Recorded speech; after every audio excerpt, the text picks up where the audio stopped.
tusingependa kufika mbali huko kwenye hivyo, kwa sababu ni tabia iliyojengeka. Tunaambiwa ni 10%.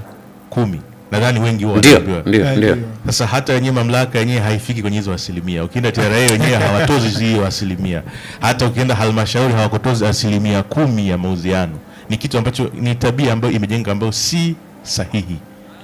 Ukisoma vizuri ile sheria ya serikali za mitaa kwenye ardhi ambayo sio ndani ya mji, ambayo iko nje ya mji, kama ni kwenye kijiji, ile halmashauri ya kijiji inapaswa kuchangiwa kulingana na yale mauzo, na huwa ni 0.kadhaa hapo.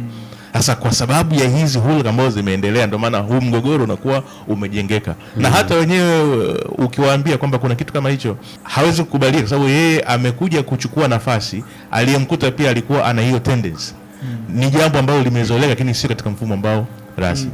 Wakili samani hapo, anafanya vipi mtu ambaye kiwanja chake kimeuzwa mara mbili? Yaani yeye mwenyewe kanunua, alafu kuna mwingine kanunua pale, alafu anaonekana kwenye jambo hilo aliyehusika ni mwenyekiti.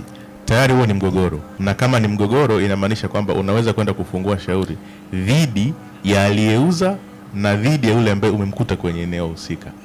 Kwa hiyo kama ni mauzo mara 2 mara 3, tayari pia unaweza kumshtaki hata huyu mwenyekiti kwa jina lake binafsi. Sio cheo. Sio cheo. Kwa jina lake binafsi, kwa sababu yeye alifanya kwa jina lake binafsi.